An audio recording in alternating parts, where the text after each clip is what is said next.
Rit means cosmic intelligence. Rit means cosmic order. Rit means cosmic light and many more things.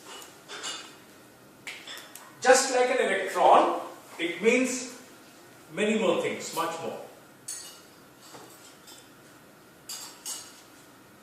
Just like an electron. And one who understands about the Rit,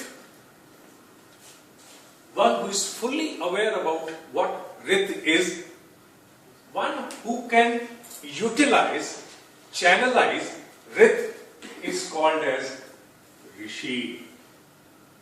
One who knows technology is an engineer, one who knows medical science is a doctor, is a practitioner.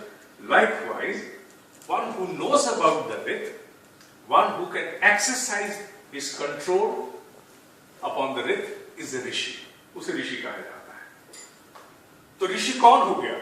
ऋषि अर्थात एक ऐसा अधिकार प्राप्त वैज्ञानिक हो गया जो किसी तत्व के विषय में जानता है और उस तत्व के समूचे प्रयोग वो जानता है.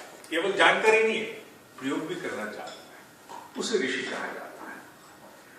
जिस विषय के प्रकाश में हम ये 2-3 दिन साथ में रहने वाले हैं, उस विषय को कहा जाता है, अनेकों शब्दों से संबोधित करते हैं. एंशिएंट इंडियन विजडम, भारतीय प्राचीन भारत की मनीषा कह सकते हैं. उसे हम अध्यात्म भी कहते हैं. अध्यात्म शब्द का अर्थ धर्म नहीं होता, नहीं होता, नहीं होता. अध्यात्म का अर्थ है चेतना का विज्ञान. चेतना का विज्ञान. The science of consciousness, the technology of consciousness, उसे अध्यात्म कहा जाता है. और हमारी चर्चा यहां पर चेतना के विज्ञान से संबंधित है, अध्यात्म से संबंधित है. ये पूरा विषय जो हम यहां पढ़ने जा रहे हैं, इसी के प्रकाश में हम पढ़ने जा रहे हैं. क्योंकि ये सारे शब्द कहीं ना कहीं धर्म के गलियारे को छूते हैं, कहीं ना कहीं हम लोगों ने पहले सुने हैं. तो इस कारण कहीं हम उस रंग की ओर न बढ़ जाएं, इसलिए ये पहले से चेतावनी आवश्यक है. Important preparation must be observed beforehand we embark upon the subject. There has to be drawn a distinguishing line which should distinguish between religion and science. यह विज्ञान की बात है. इसी को स्लाइड में लिखने की कोशिश की गई है.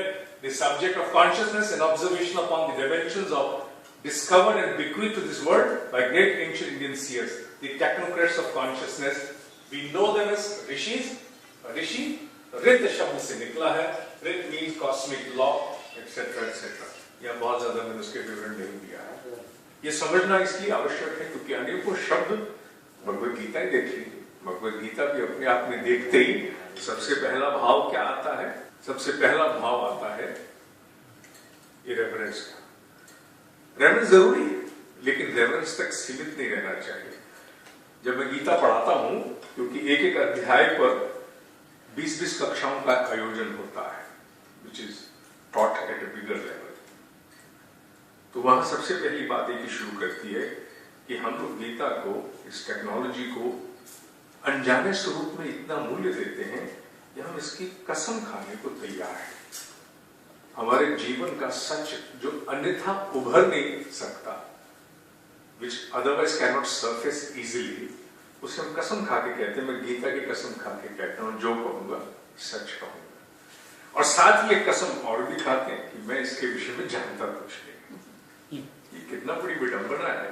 ये बड़ी विडंबना है कि हम जिसके विषय में जानते कुछ नहीं, उसकी कसम खा करके अपने भीतर के गर्भित सत्य को उभारने के लिए तत्पर हो जाते हैं.